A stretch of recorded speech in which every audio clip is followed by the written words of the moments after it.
Growing up on prison grounds, you're surrounded by the worst criminals on the face of the earth. It sort of messes with your fear quotient. And so I've sort of been more prone to take risks that probably others wouldn't.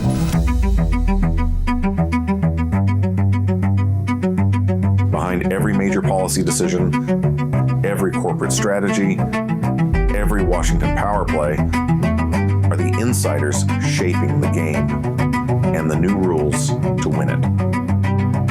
The Deciders, with Pulitzer Prize-winning journalist Brody Mullins and veteran D.C. strategist Lisa Camuso-Miller. Welcome to The Deciders, where we talk to the insiders rewriting the playbook for effective advocacy in Washington. Today, we're joined by Rhonda Bentz, who's the Executive Vice President of Public Affairs for the Consumer Brands Association. Rhonda, it's great to have you. Thanks for having me. Thanks for joining us. So, Rhonda, you're the first guest we've had who grew up on the grounds of a prison. Tell us the story. That's why you invited me, I think.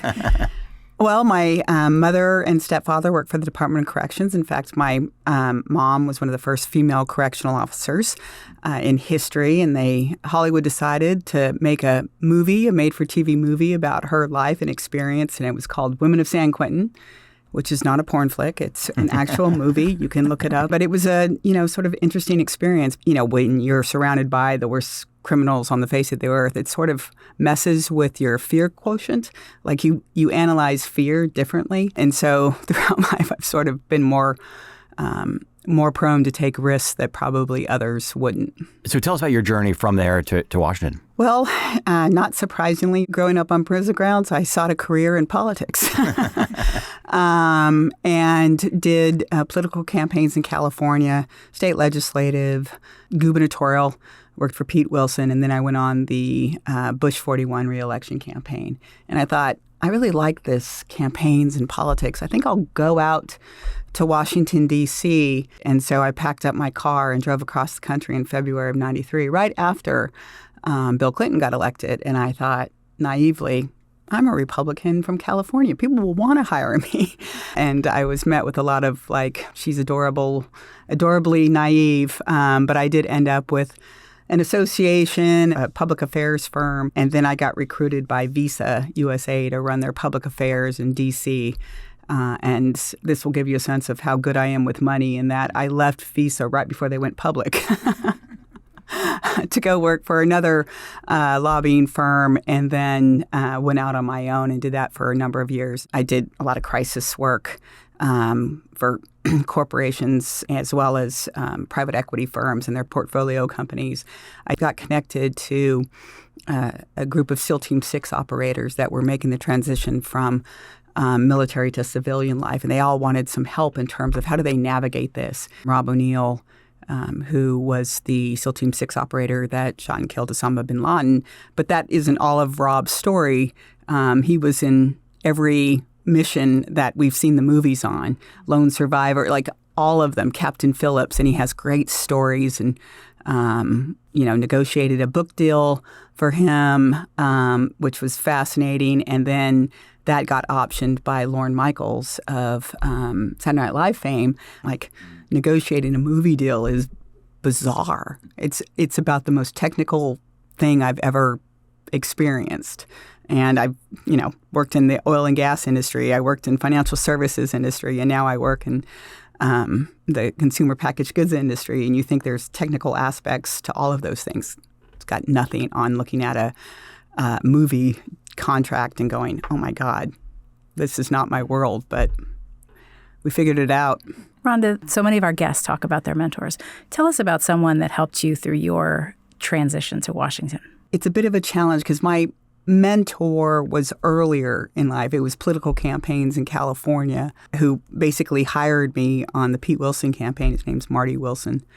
And one thing he used to say to me, he's like, I don't care what you were taught in school. There is such a thing as a stupid question and don't ask me.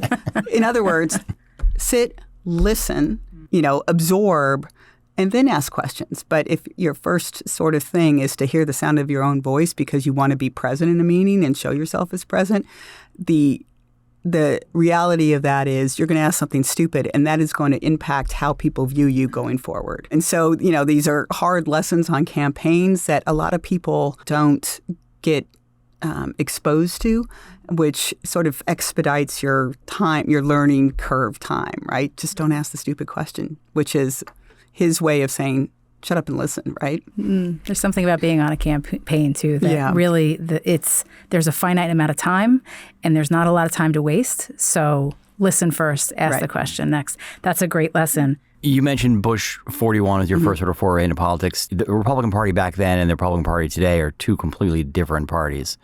Tell us what changes you've seen and what has driven those changes in the party. For those of us who represent the business community, the old playbook that we've had is out the window. Like, you can't do the same old things because they expect you to do the same old things. And once you do the same old things, it's like they've sort of boxed you into a place that you can't get out of. So you really have to think differently. And, I tell people this.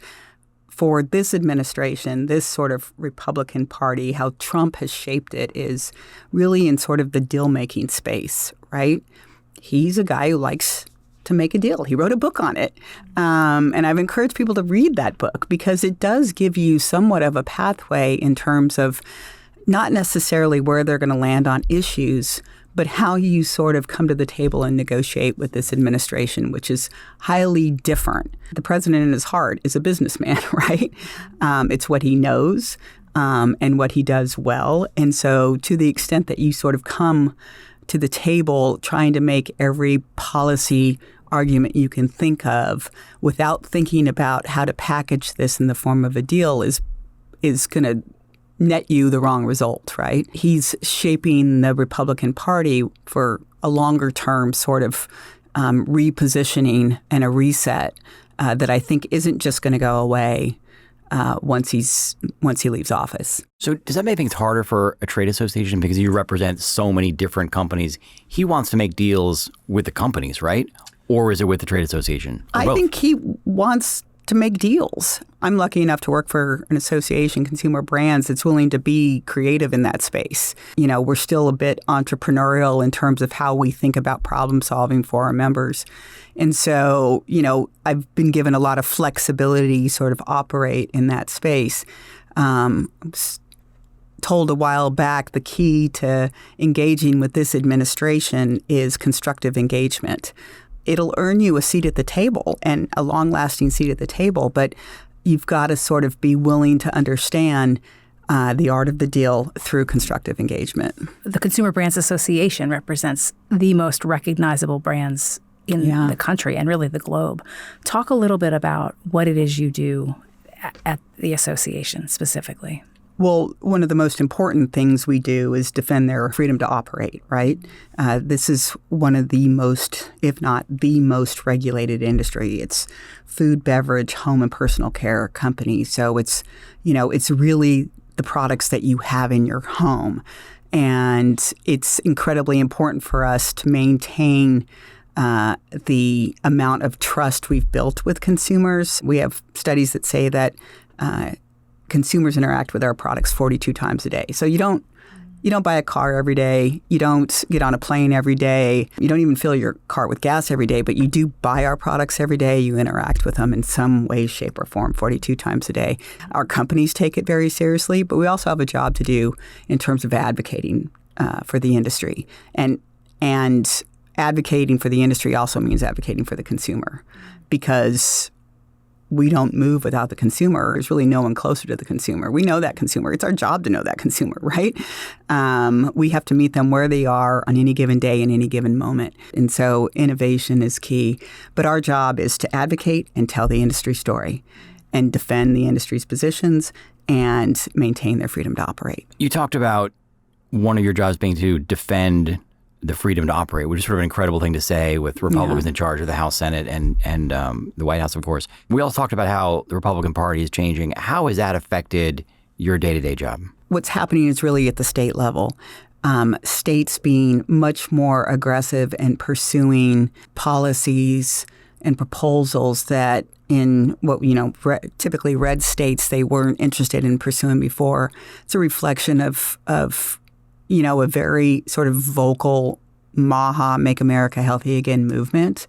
A lot of Republican legislators wanting to align with that, and by doing so, aligning with the president or aligning with Secretary Kennedy. We've seen an explosion of legislation in the states.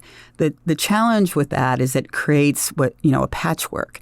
And any company trying to do business operating under a patchwork is just incredibly challenging. It contributes to cost, it contributes to consumer confusion, it impacts the supply chain. All of those things which are incredibly important. What companies love most is stability, right? How do I sort of long-term plan? How do I make sure I'm making investments and innovating in the right place? I can't do that if the policy environment and the regulatory environment is unstable. And if you have 50 different state laws on how you label a product, that becomes impossible. But the most important thing is it becomes impossible for the consumer who is buying something in Louisiana that looks a lot different than it and could cost a lot different than what it does in Texas. And I think for the industry, the most important thing is to have, and for the consumer, sort of one source of truth to ingredient safety and disclosure. And that really should be determined by the FDA. They are sourced for it. They have the expertise on it. Because for us, product safety is non-negotiable. That's just the sort of table stakes. But managing all these other regulations has to have some sort of consistency and uniformity to them. We'll be right back. There are moments that shape an organization's future. A policy shift, a crisis or investigation, a market shock. When that moment hits, the clock starts. Markets move in minutes. Regulators, employees, and customers respond instantly. Narrative helps leaders respond with pace, engage stakeholders with precision, and position brands with perspective. So when challenges emerge, you can navigate complexity and lead with clarity before the narrative is defined for you. Welcome back to The Deciders. Rhonda, tell us more about the Consumer Brands Association. Who are the members? Well, first, the industry, the consumer packaged goods industry, which is food, beverage, home, and personal care companies, it's an economic powerhouse. We have the largest workforce by employment.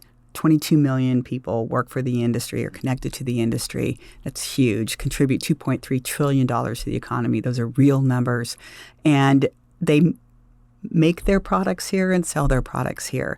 That's really super important because Made in America was, something that the industry has been part of since their inception. Talk to us a little bit about the challenge to consumers that the MAHA movement has presented. Well, I think the first thing they're viewing this is it's not a blip on the radar screen. It's not going away anytime soon.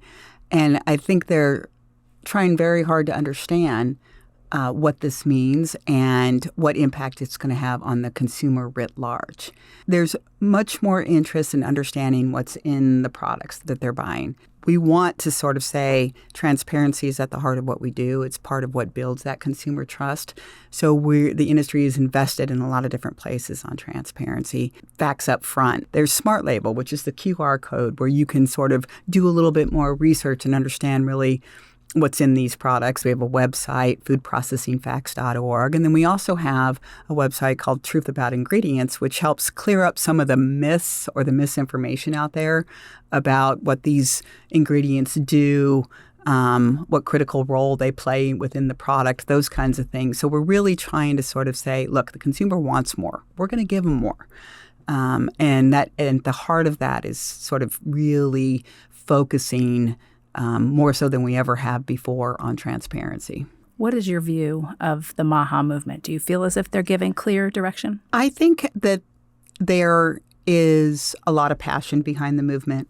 I think there's a lot of sincerity behind the movement. My concern is it's also ripe for being co-opted by,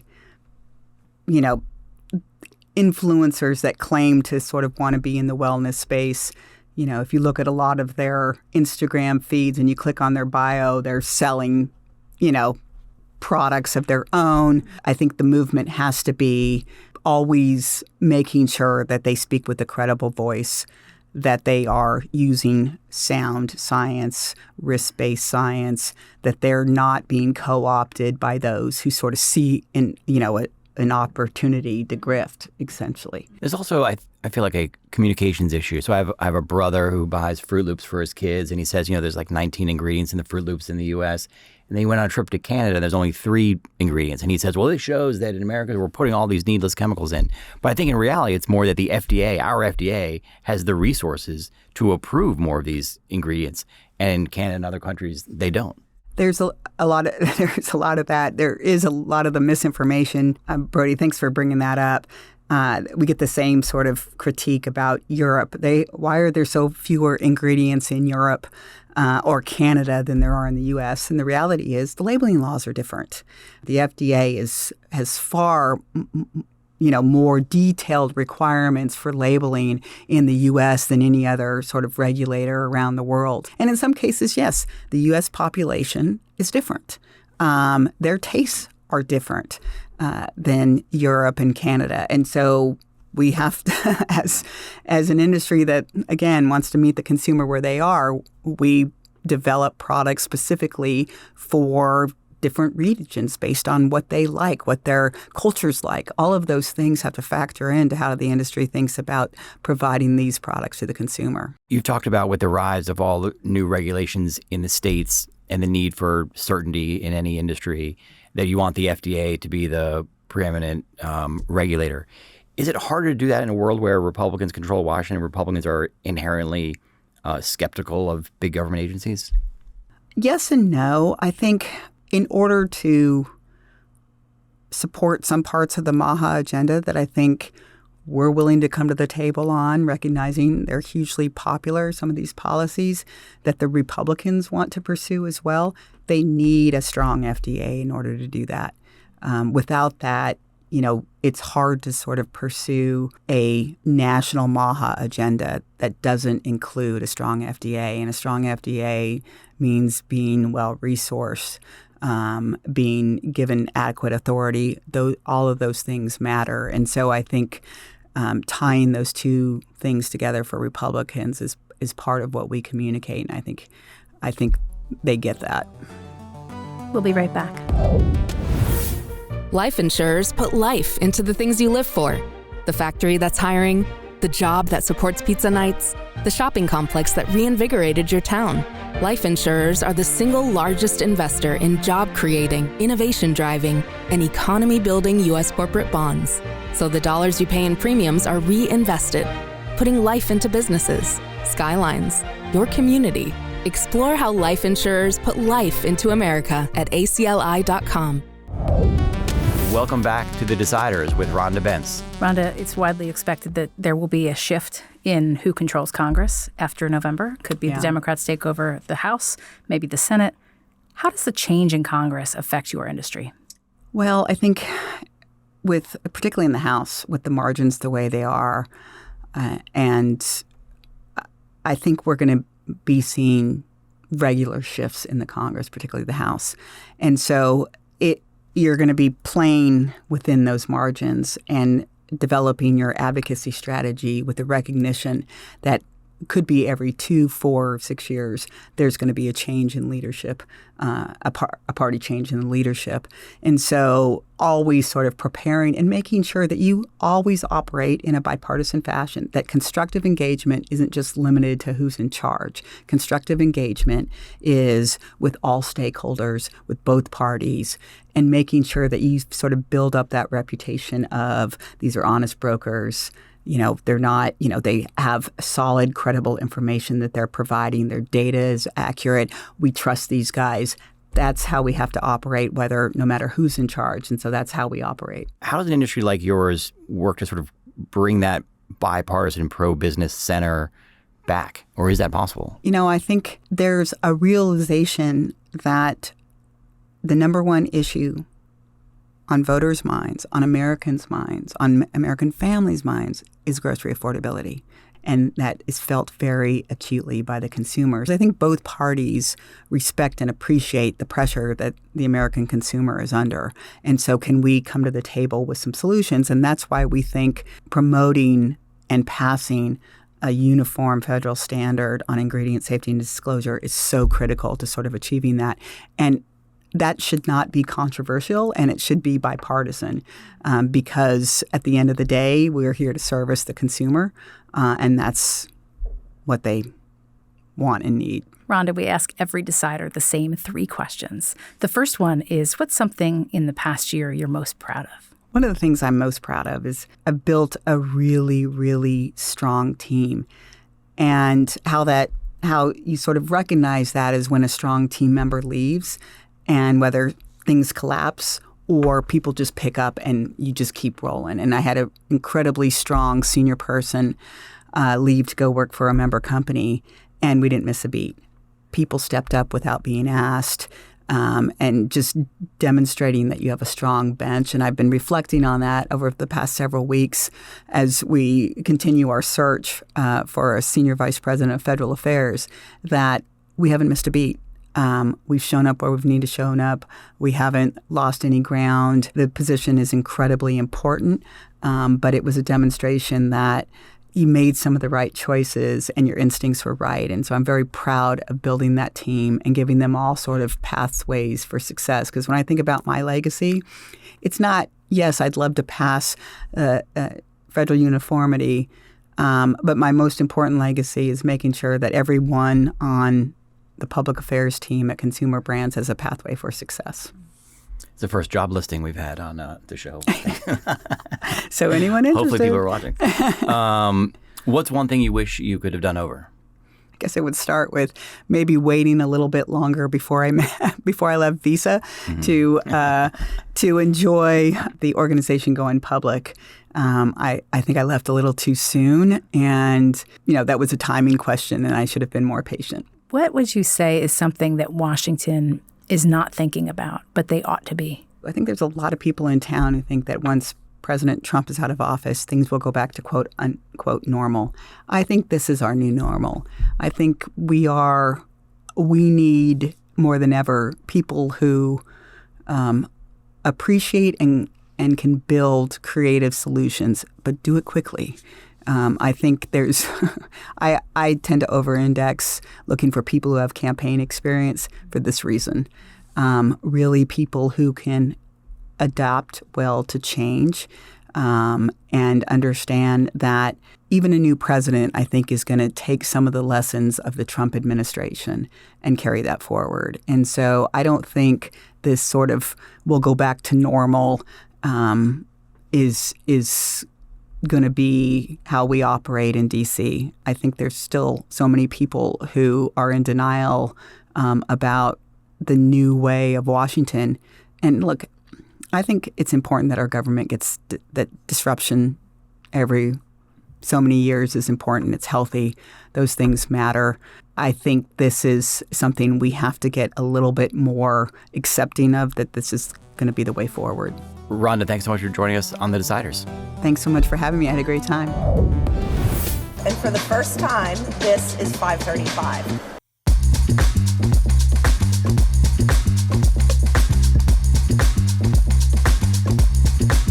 Now, one of the issues in particular...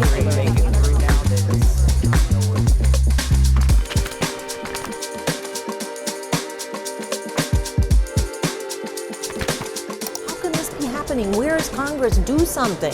Yeah. And so we're doing something. That was about freedom.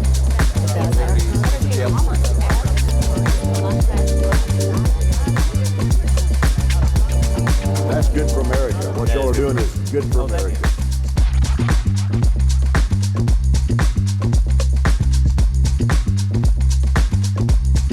Told you I was honest. Yeah.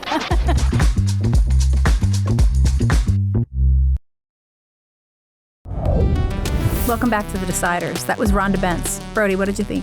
This is the new normal. I thought that was my biggest takeaway, that, so many people think, well, once Trump leaves, everything goes back to normal. And she doesn't think that's the case, and I agree with her. I think this is the new normal, and that's a real problem for almost everyone in Washington, for every big company, because you've got the Republicans becoming more populist, and now the Democrats also turning against companies. And if this is the new normal, then the stability that Rhonda was talking about that businesses want, we're not going to have for a long time. It strikes me, too, that the advocacy piece of what she does is very consumer-focused. Every day we wake up and we interact with the products that they represent, and that presents, I think, a bit of an opportunity, but could also be a challenge. Thanks for joining us on The Deciders. The Deciders is hosted by Brody Mullins and Lisa Camuso-Miller and produced by Dave Toby. Subscribe wherever you get your podcasts. Find more online at deciders.show and follow The Deciders on YouTube, LinkedIn, and X.